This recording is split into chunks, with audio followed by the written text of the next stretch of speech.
घर से पढ़ाओ अभियान कक्षा में आज आपका स्वागत है। मैं नीलम, आपकी हिंदी प्राध्यापिका कक्षा 12वीं में आरोह भाग 2 काव्यखंड की पहली कविता बेटा आत्म परिचय करवाऊंगी। सबसे पहले तो बेटा जो हमारी कविता आत्म परिचय, इसके कवि हैं हरिवंश राय बच्चन जी। तो पहले हम हरिवंश राय बच्चन जी के बारे में थोड़ा जान लेते हैं। इनका जन्म सन 1907 ईस्वी में इलाहाबाद में हुआ था बेटा। उसके बाद ये इलाहाबाद के प्रवर्तक कवि माने जाते हैं और इनकी मृत्यु सन 2003 ईस्वी में मुंबई में हुई थी। तो कविता का नाम था आत्म परिचय। तो यहाँ कवि अपनी आत्मा से इस संसार के बारे में क्या सोच रहा है, वो भाव इस कविता के अंदर वो प्रकट करना चाहता है। अपने जीवन के बारे में ही वो बताना चाहता है। किस तरह से कवि पूरे संसार के अंदर प्रेम और मस्ती का संदेश देना चाहता है। तो बेटा इस कविता की हम व्याख्या कर लेते हैं। आपने इस व्याख्या को बड़े ध्यान से सुनना है, समझना है, क्योंकि कविता की पंक्तियों के बीच में से बेटा छोटे प्रश्न उत्तर निकल कर आते हैं और पंक्तियों के बीच में से ही प्रश्न उत्तर पूछे जाते हैं। तो कविता की व्याख्या हम करते हैं बेटा। कविता का नाम क्या था? आत्म परिचय। कवि हैं इसके हरिवंश राय बच्चन जी। मैं जग जीवन का भार लिए फिरता हूँ, फिर भी जीवन में प्यार लिए फिरता हूँ। कर दिया किसी ने झंकृत, जिनको छूकर मैं सांसों के 2 तार लिए फिरता हूँ। मैं स्नेह सुरा का पान किया करता हूँ, मैं कभी न जग का ध्यान किया करता हूँ। जग पूछ रहा उनको जो जग की गाते, मैं अपने मन का गान किया करता हूँ। तो बेटा जब फाइनल एग्जाम में काव्यखंड में से व्याख्या आती है तो उसकी सह प्रसंग व्याख्या पूछी जाती है। तो उसके लिए हम क्या करते हैं, सबसे पहले हम इसका प्रसंग लिखते हैं, फिर उसकी व्याख्या पे आते हैं और फिर विशेष। इसको हम 3 भागों में बांटते हैं। प्रसंग में हम क्या लिखते हैं? कविता का नाम, कवि का नाम, कवि कविता के अंदर क्या बताना चाहता है वो लिखते हैं। फिर उसके अंदर आती है व्याख्या। व्याख्या बेटा जो मैंने अब ये पंक्तियां पढ़ी हैं, इसका भाव अर्थ क्या है वो हम यहाँ इसके अंदर लिखते हैं। फिर आता है बेटा विशेष। विशेष में कविता को किस भाषा में लिखा गया है, इसके अंदर कौन कौन से अलंकार हैं, इसके अंदर कौन सा रस है, वो सब बातें इसके अंदर बताई जाती है। तो व्याख्या बेटा ध्यान से सुनना, समझना। मैं जग जीवन का भार लिए फिरता हूँ। कवि क्या बताना चाह रहे हैं कि मैं इस संसार में जीते हुए, इस संसार के अंदर मेरे जो भी कर्तव्य है उन सभी को मैं पूरा करते हुए जी रहा हूँ। भार का अर्थ होता है बेटा बोझ, और उन कर्तव्यों को पूरा करते हुए उस बोझ को मैं लेकर घूम रहा हूँ। फिर भी जीवन में प्यार लिए फिरता हूँ, लेकिन उसके बाद भी मैं अपने जीवन में प्यार को बहुत ज्यादा महत्व देता हूँ। प्यार से ही मैं अपना जीवन यापन कर रहा हूँ। कर दिया किसी ने झंकृत, जिनको छूकर मैं सांसों के 2 तार लिए फिरता हूँ। झंकृत होता है बेटा, यहाँ देखो झंकृत का अर्थ होता है बजाना। किसी ने, तो यहाँ किसी से एक बात और निकल कर आती है, भाई किसी कौन है ये? कवि की प्रेमिका है या कवि की पत्नी है, तो दोनों में से कोई भी हो सकती है बेटा। तो यहाँ कवि अपने बीते हुए जीवन के बारे में बताता हुआ कहता है कि मेरे बीते हुए जीवन में किसी ने प्रेम से मेरे हृदय को छूकर उसको झंकृत कर दिया था, अर्थात मेरे हृदय में प्रेम को जगा दिया था, और आज मैं उसी प्रेम के सहारे अपने जीवन यापन कर रहा हूँ। मैं स्नेह सुरा का पान किया करता हूँ। तो स्नेह सुरा यानी प्रेम रूपी मदिरा, मैं प्रेम रूपी मदिरा का पान करता रहता हूँ, अर्थात मैं प्रेम से अपना जीवन यापन करता रहता हूँ। मैं कभी न जग का ध्यान किया करता हूँ, मुझे इस संसार से कोई लेना देना नहीं है, संसार में क्या हो रहा है मैं उसकी तरफ कभी भी ध्यान नहीं देता हूँ। जग पूछ रहा उनको जो जग की गाते, यह संसार के उन्हीं लोगों के बारे में जानना चाहता है जो इसके बारे में, संसार के बारे में उसकी स्तुति करते रहते, उसकी प्रशंसा करते रहते हैं। उन्हीं के बारे में यह संसार जानने की कोशिश करता है और उन्हीं का गुणगान करता रहता है। मैं अपने मन का गान किया करता हूँ, और कवि तो केवल अपने कवि के मन के अंदर क्या चल रहा है उसी के बारे में ही वह संसार को बताता रहता है। तो बेटा इन पंक्तियों में अलंकार भी आए हैं, जैसे स्नेह सुरा में यहाँ रूपक अलंकार है, क्योंकि प्रेम रूपी जो मदिरा है यहाँ पे रूपक अलंकार बनता है। जग जीवन में जय वर्ण की आवृत्ति से अनुप्रास अलंकार भी है और साथ में रूपक अलंकार भी है, क्योंकि संसार रूपी जीवन बन जाएगा। सांसों के दो तार में भी रूपक अलंकार का यहाँ प्रयोग हुआ है। मैं निज उर के उद्गार लिए फिरता। निज होता है बेटा अपना, उर होता है हृदय, उद्गार होते हैं भाव। अब देखो जैसे ये यहाँ मैंने लिखा हुआ उर हृदय, उद्गार भाव। तो बेटा मैं अपने हृदय के अंदर अनेक भाव लेकर घूम रहा हूँ। मैं निज उर के उद्गार उपहार लिए फिरता हूँ। उपहार होता बेटा ब्लेड, यानी मेरे हृदय में जितने भी भाव हैं मैं उन्हें संसार को भेंट करना चाहता हूँ। है यह अपूर्ण संसार न मुझको भाता। फिर आगे कभी हमें क्या बताना चाहते हैं कि यह संसार अधूरा है जो मुझे अच्छा नहीं लगता। भाता का अर्थ होता अच्छा न लगना। मैं सपनों का संसार लिए फिरता हूँ। सपनों का संसार का अर्थ क्या हो जाएगा बेटा? नवीन इच्छाओं का संसार, अर्थात कवि अपनी कल्पना के माध्यम से नए संसार का निर्माण करता है और उसी में ही अपना जीवन यापन कर रहा है। यह संसार कवि को अच्छा नहीं लगता, यह अधूरा है। अधूरा क्यों है? क्योंकि संसार में प्रेम को कोई नहीं समझता है और कवि प्रेम और मस्ती का ही संदेश देना चाहता है। मैं जला हृदय में अग्नि दहा करता हूँ, यानी मैं अपने हृदय के अंदर अग्नि, विरह रूपी अग्नि जो है वो जलती रहती है। ऊपर भी मैंने आपको बताया था कि कवि की जो प्रिया है वो कवि को छोड़कर चली गई है, कवि के साथ नहीं है, इसीलिए अब कवि के हृदय में विरह अग्नि जल रही है। सुख दुख दोनों में मगन रहा करता हूँ। फिर कवि क्या कहना चाहता है कि मैं सुख और दुख दोनों में ही मगन रहता हूँ। वैसे तो संसार में लोग जब उनको दुख ज्यादा आ जाते हैं उनके जीवन में तो दुखी हो जाते हैं और सुख में वो सुखी हो जाते हैं, लेकिन कवि यहाँ सुख और दुख दोनों में समान रूप से अपना जीवन यापन कर रहा है। जग, जग यानी संसार, भव सागर संसार रूपी सागर, तैरने को नाव बनाए मैं भव मौजों पर मस्त बहा करता हूँ। यहाँ कवि क्या बताना चाह रहा है कि यह जो संसार है, संसार रूपी सागर से पार उतरने के लिए अनेक प्रकार के कार्य वो करते रहते हैं, लेकिन मैं इस संसार के किनारे पर अपनी ही मस्ती में अपना जीवन यापन करता हुआ जीवन जी रहा हूँ। तो यहाँ भव सागर में फिर रूपक अलंकार है बेटा, क्योंकि संसार रूपी सागर हो जाएगा। मैं यौन का उन्माद लिए फिरता हूँ। यौन होता है जवानी, उन्माद होता है बेटा मस्ती या पागलपन। जैसे ये यहाँ लिखा हुआ है उन्माद का अर्थ मस्ती या पागलपन। उन्मादों में अवसाद लिए फिरता हूँ। अवसाद होता है बेटा दुख।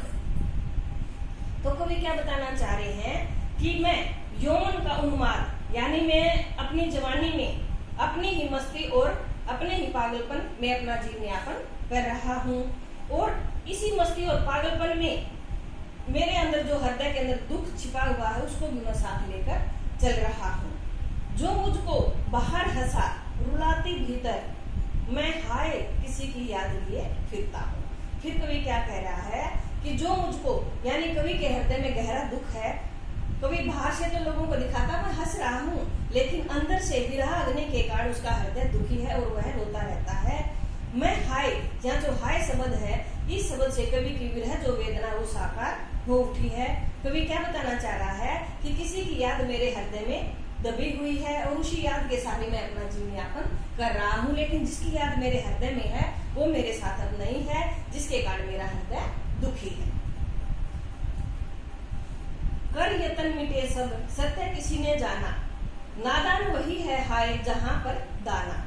फिर मूड न क्या जग जो इस पर भी सीखे, मैं सीख रहा हूँ सीखा ज्ञान भुलाना।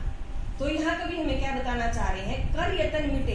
भाई इस संसार में बहुत से लोगों ने इतनी कोशिश की है कि वो सत्य को जान सके। सत्य का अर्थ यहाँ ईश्वर की तरफ है बेटा, कि लोगों ने सत्य को जानने की, ईश्वर को जानने की बहुत कोशिश की, लेकिन आज तक कोई उसके बारे में जान नहीं पाया है। नादान वही है हाय जहाँ पर दाना। नादान का अर्थ होता है भोला भाला, और दाना का अर्थ यहाँ पे बुद्धिमान लोगों से लिया गया है। कवि बताना चाहते हैं कि संसार में नादान और भोले भाले और बुद्धिमान सभी लोग एक ही साथ निवास करते हैं, एक ही साथ यहाँ पे रहते हैं, लेकिन जो बुद्धिमान लोग हैं वो धन दौलत जोड़कर अपने आप को बुद्धिमान समझते हैं, लेकिन वास्तव में बुद्धिमान न होकर मूर्ख होते हैं। फिर मूड न क्या जग जो इस पर भी सीखे। फिर यहाँ कवि बताना चाह रहे हैं मूड होता है बेटा मूर्ख।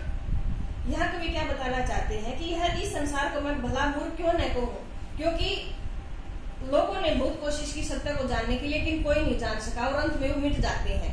इन इनको देखने के बाद फिर भी वो इससे सीख नहीं ले रहे हैं, इसलिए यह संसार तो वास्तव में ही मूर्ख है। मैं सीख रहा हूँ सीखा ज्ञान भुलाना, और कवि क्या कह रहा है कि मैं सीख रहा हूँ। क्या सीख रहा है कवि? सीखे हुए ज्ञान को भुलाने की कोशिश कर रहा है। कौन सा सीखा हुआ ज्ञान? दूसरे लोगों की तरह धन दौलत को जोड़ना, यानी उस ज्ञान को अब कवि भुलाने की कोशिश कर रहा है। सीखा ज्ञान भुलाना, यानी यहाँ दो विपरीत से शब्द है, यानी सीखना और भुलाना दोनों एक साथ हैं, इसलिए यहाँ पे विरोधाभास अलंकार का प्रयोग किया गया है। मैं और जग, और कहाँ का नाता, मैं बना बना कितने जग रोज मिटाता, जग जिस पृथ्वी पर जोड़ा करता वे भो, मैं प्रतिपद से उस पृथ्वी को ठुकराता। अब कवि क्या बताना चाह रहा है? मैं और जग, और कहाँ का नाता। पहली बात तो बेटा यहाँ और 3 बार प्रयोग किया गया है और इसका अर्थ अलग अलग है, इसलिए यहाँ पे यमक अलंकार का प्रयोग हुआ है।